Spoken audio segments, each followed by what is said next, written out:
السلام عليكم. الوصفه ديال اليوم ان شاء الله هي صوص طوماط اللي غادي نحتاجو في رمضان بالنسبه للحريره وبالنسبه للبيتزا. كلشي الناس في رمضان كيبغيو هاد لي صوص كنحتاجوهم بكثره. بالنسبه لهاد الطوماط سوريز غادي نديرها غنستعملها للصوص ديال البيتزا لحقاش هي تكون حلوه. غنديروها البيتزا عندي هنا كميه ديال 2 كيلو. غادي ندير معاها 4 دريسات ديال الثومه وعندي 2 فلفلات حمرين غادي نقيهم ونديرهم مع المطيشه السوريز مع الطوماط السوريز ديالي يطيب.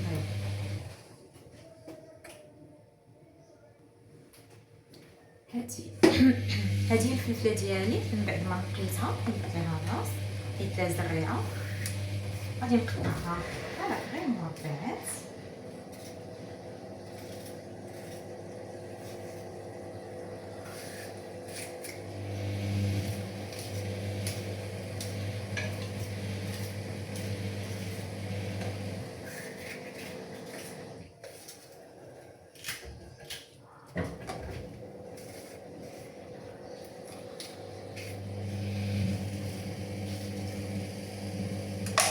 غنشعل البوطه وغندير الشمع، غنخلي المطيشه في القيمه ديالها.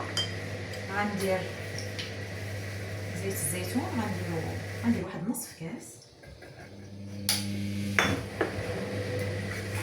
والملحه غندير واحد المعلقه باش خاصها تجيني بنينه، وحتى طيب مزيان. غنخليها طيب مزيان وغادي نزيد حتى طيب وتسالي وغادي نزيد ليها الزعتر. هو اللي كيبنن لينا هاد لاصوص. نغطيوها وندوزو الصوص اللي غنحتاجو للحريره.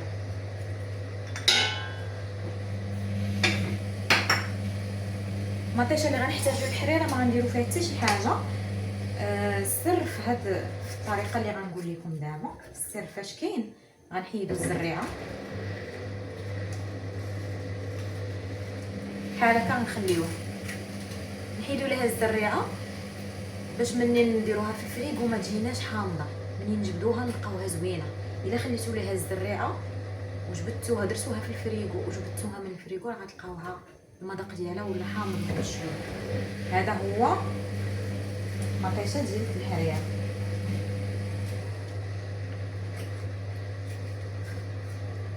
بحال هكا نحيد لها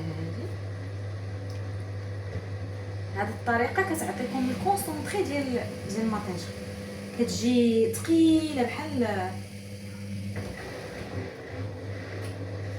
المطيشه ديال الحك. ضروري تحيدوا الزريعه.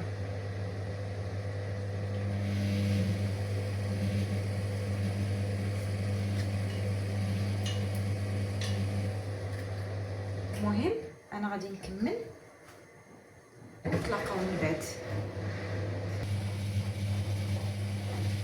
ومن بعد ما ساليت المطيشه ديالي كامل حيدت ليها الزريعه، غادي حتى هي نشعل عليها نار مهيله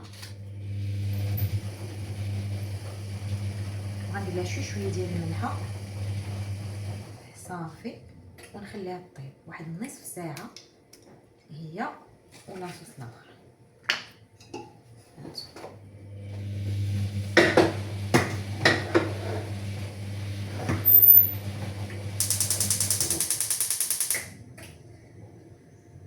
نقص عليها شي شويه تطلق لي الماء عاد نجهل عليها البوطه. المهم في الاول نقصوا الماء نقصوا البوطه باش ما تحرقش لكم المطيشه، باش حيدنا منها الماء. نديرو شويه د الملحه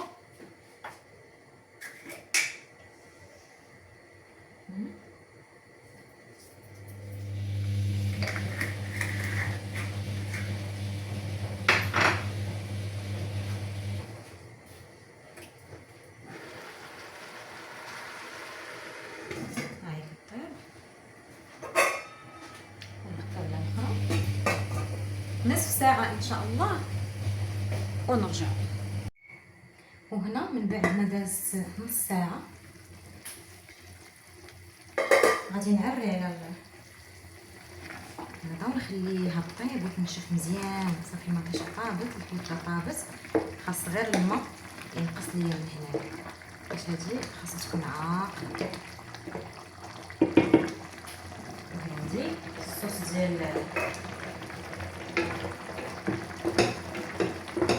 الحريره هادي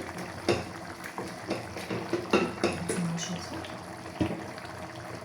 حتى هي غنجهد عليها الوطا باش تنشف ليا.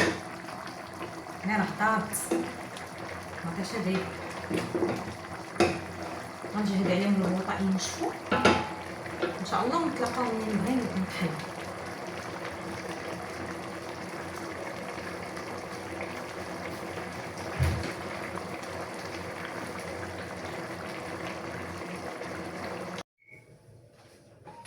وهادو هما لي صوص ديالي من بعد ما طابوا. هذا الصوص ديال الحريره وهذا الصوص ديال البيتزا. هاد الصوص ديال البيتزا تقدروا تستعملوه حتى لي بات اللي يزيد عليه لي بات، راه حتى هو كيجي مزيان.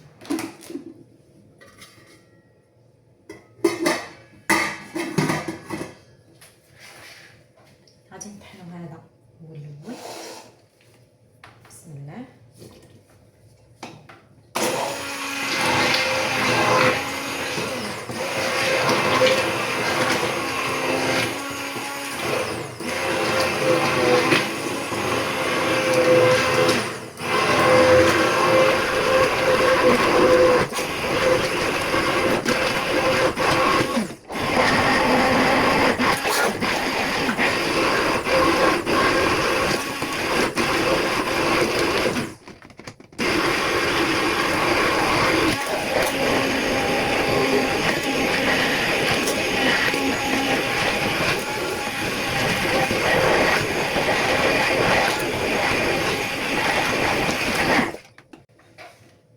هذا هي مطيشه ديالنا، شوفي كيفاش كتولي. طحنيها مازال مزيان وديريها في البواطه، ديري كونتيتي قليله. بحال دابا هادي انا 2 كيلو ديال المطيشه، شوفي الا خرجت ليا هاد شويه، هادشي غادي نقسمو على 2 أو 3 لحقاش راه كونسونطري. عاد راكم ملي كطيبوا الحريره كديروا ديك معلقه ديال مطيشه الحك. الا بغيتو ديروا غير هادي ديروا نصف الكميه.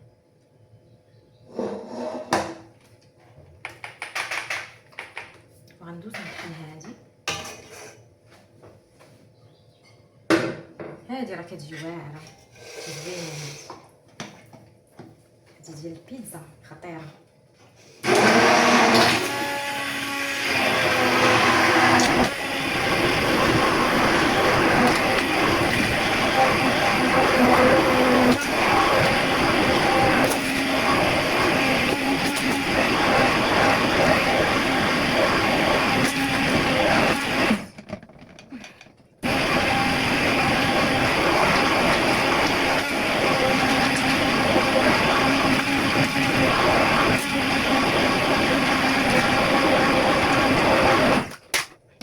لاصوص ديالنا من بعد ما طحناها انا ما غنصفيهاش، صافي طحنات مزيان ما ندي ما نصفيش.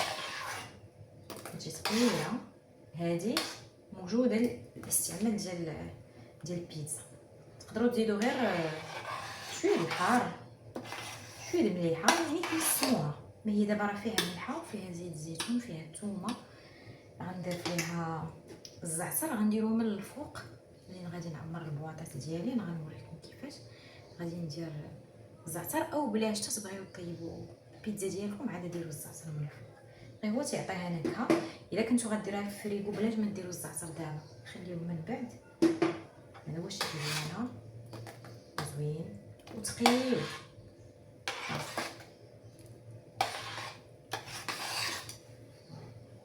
هادي صوص ديالنا دابا بجوج موجودين، ومطيشه ديال الحريره ها هي موجوده ثقيله، بس هي ما نصفيهاش لان صافي طحنات مزيان.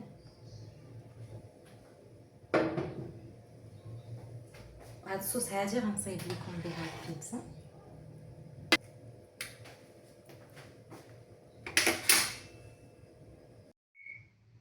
وهادو هما لي صوص اللي وجدنا. هذا